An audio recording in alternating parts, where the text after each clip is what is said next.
Okay, if you guys saw my alligator brush with death, this was the little boat that I was in. I put those lawnmower wheels on there just to salvage them back in the day to help me move the boat around while I was back there in the marsh. Not very useful, so I'm gonna take those off. This boat is gonna get some duck camo and be ready for next year's duck season. It's the end of February now, and short little project, but it's an 11-foot dinghy. I picked it up for about 300 bucks from a guy down in Jessup, Georgia. And yeah, that alligator was definitely as big as this boat. All right, we're gonna get started. All right, it's the first round of sanding. Just trying to get it down enough to add in that brown coat, so I don't care about painting over some of the paint if it doesn't get all off. But good start. All right, so I've got the first layer of paint on there. I got a discount paint, Hunter something. It's basically a really dull, but it came basically congealed, so I used what I could. It's the first layer. Also, I put some spray foam in this little cutout here, and then put some cloth over it, some resin over that, just to kind of reinforce this lip here that was really thin. So if I bump into anything, hopefully I got a little bit more reinforcement there. Just do that throughout. A couple more layers of brown paint on the outside, do some brown paint on the inside. That's where that lawnmower wheel was. Patch that hole up, some resin. Again, it doesn't have to be pretty, it has to be functional. Sanded this board down, got all the wood rot out, caulked that, foamed that. No water's gonna get in there. Make sure that board's nice and reinforced so when we put a motor on it, no vibration or less vibration. Yep, coming along. All right, so this is the boat today so far.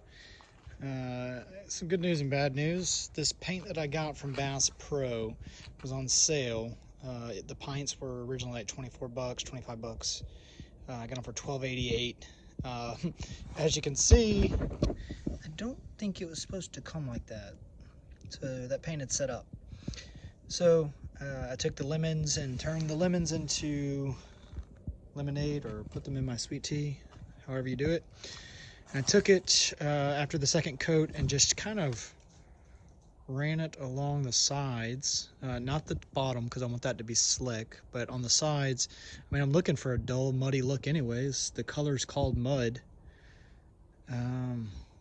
Thinking outside the box here, I guess. Kind of digging it. I don't think I'm going to get any reflection off of that.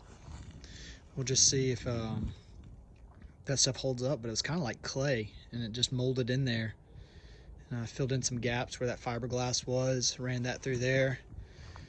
I think once I paint some dull green saltgrass on there, it's going to look pretty slick. I kind of like it.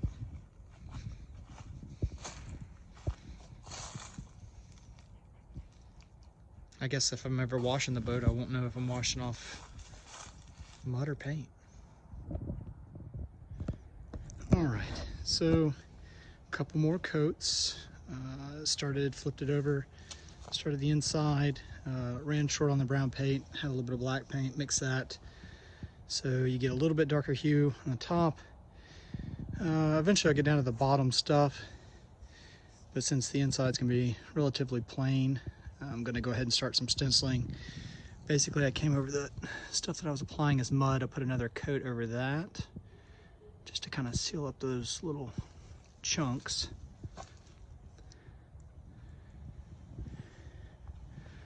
And that looks like a flake of paint there. I'll get that later. So I started practicing some stencils. Came with this little fern type stencil with the package, but I made some of my own. I got some needle grass, some palm sable, and another marsh grass there. I was practicing there. So since I got a brown base coat, what I'm thinking about is I really want to pull some of the green out. So in places where I want some heavy green, I'm gonna go ahead and put some green over the brown, and then probably hit it with a little bit of black, brown, and maybe even a touch up of green too, but we'll see how it goes. Trial and error. I like the natural stuff too though. Here's the way the artificial one came out, and so all of that is the real stuff.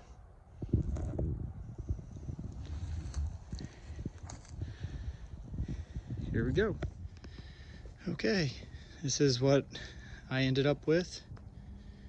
So I came over heavy with some of that green paint, used the needle grass with like some of the tan paint there. Really like how that kind of popped out there, and you still get the green, which is kind of consistent with our marshes here. We get a lot of heavy green, and then of course that golden hue as well. The inside, I just stuck with the brown, and then I took that palm sable and just did like a couple accents throughout there. I don't know, man, for my first go,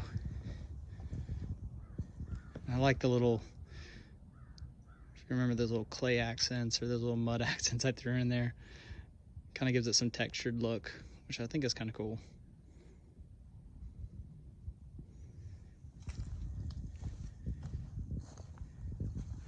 I went really heavy right here on this part, just so they kind of pop out there. No reason, just thought it looked cool.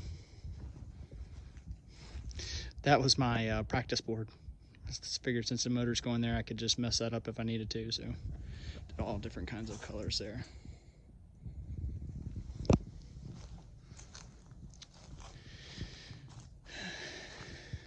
Probably find a spot there at the end to give it a name and put some numbers on the boat and register it, put the motor on.